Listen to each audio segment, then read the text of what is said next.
Good afternoon, everyone. First, I want to start by thanking the Florida Department of Law Enforcement, the Florida Highway Patrol, Tampa Police Department, and Chief Ed Duncan with the Plant City Police Department for their involvement and support with this entire investigation. I am pleased to announce the arrest of 3 individuals who were involved in the I-4 shooting on August 24th that resulted in the tragic death of a teenager. 20-year-old Jerish Youngblood Jr. was arrested and is charged with premeditated first-degree murder with a firearm, shooting into a vehicle, and tampering with evidence. His brother, 22-year-old Jarquise Youngblood, is also in custody and charged with being a principal to premeditated first-degree murder and tampering with evidence. And Jarquise's girlfriend, 19-year-old Shaquandra Williams, was also arrested and charged with tampering with evidence.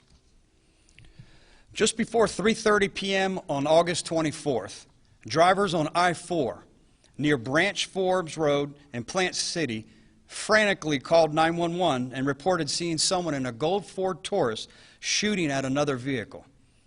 A passenger in the other vehicle, a 17-year-old male, who was riding with 2 friends, was struck in the torso. He later died at South Florida Baptist Hospital in Plant City. The Youngblood brothers not only worked together to kill the teenage victim, they showed no regard for other innocent drivers on I-4, or even the infant child who was riding in the car with them. Consider for a moment vehicles traveling at high speeds on Interstate 4. Passenger vehicles, tractor trailers, and heavy equipment haulers. If the victims had lost control, we would be looking at an absolute catastrophe and most likely a devastating number of fatalities. To address concerns that this incident may be linked to a serial shooter on Interstate 4, fortunately, that is not the case. With the help of the Florida Department of Law Enforcement, ballistic testing has confirmed this incident is not connected to the 3 additional interstate shootings currently under investigation. I'm very thankful for the diligent work by detectives who faced a number of challenges which involved the crime scene several miles along Interstate 4, and the support of our partner agencies, which was a tremendous and contributed to these arrests. The Sheriff's Office and our partners are unified and committed. The announcement of these arrests is a resounding example of how well we work together, and because of the relationship we share with our law enforcement partners, our Tampa Bay community is a safer place. Before I take any questions, I just want to remind you the details are limited as this investigation is still active. I'm now happy, along with any of us, to take any types of questions we may answer. Sheriff, obviously, first question, any connection between the shooter and the victim inside the other vehicle? If so, what? And can you describe the events that led up to this? Was this a conversation that was sparked even before getting on the interstate? You want to answer that? Yeah. Let Major Losat answer that. This was not a random shooter.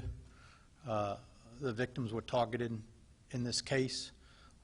They were known to even live in the area of Plant City as well, too. So this wasn't random, like the sheriff previously said. And we are still working out some fine details, but they all knew each other during this shooting.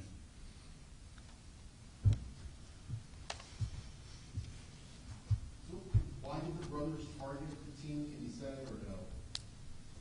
No, not today. Can't at this time. Sorry. Sheriff, has the firearm recently been recovered by investigators? We've recovered several firearms.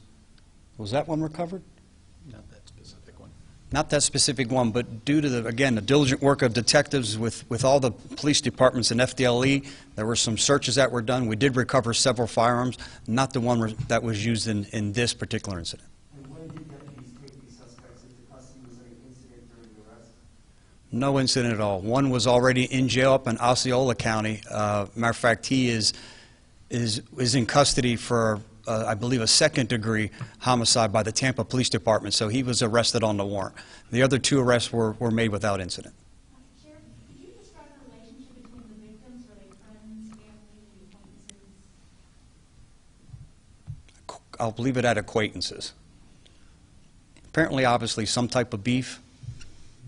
Have to be something pretty significant to say, hey, I see someone that we don't like on the interstate. Let's go ahead and open fire and kill these individuals. As far as the victims, though, the people in the car that were shot at, how did they know each other? Did the victims in the car, the victims that were shot at, know each other? Yeah, how did they know each other? Yes, they were 3 friends, just driving along in the interstate. Sheriff, you said there's Sorry. an infant in the car belonging to the shooter. Is that, or there's an infant somewhere present in this? One more time? Did you say that there was an infant somewhere involved or present in this situation? There was. And where, and that was in the car that belonged to the shooters? The car that did the shooting, the mother of this child, which is under arrest, had the 1-year-old infant sitting on her lap as this was occurring, as the shooter was in the backseat shooting. She was yelling, "Watch out for the baby, watch out for the baby," as he continued to shoot at the other car at a high rate of speed along Interstate 4. Sheriff, we see Jarkisi was charged as the principal. Does that mean he was the one that pulled the trigger? Can you talk a little bit more about the tampering with evidence of those charges? Yeah, great question. No, he was a part of it. He was the one that was doing the driving in this, and then he was also a part of some actions that occurred after the shooting.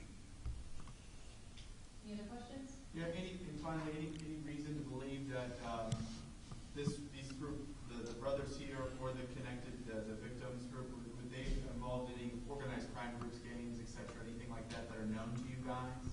Not that we're aware of. No, this was some type of beef. That was it. Nothing that was crime-related or back to any type of organized crime. Sure. Can you elaborate on tampering with evidence, what they tampered with? Am I okay with that? Just got to get permission here these days. I don't want to say anything that would certainly influence the investigation at this time.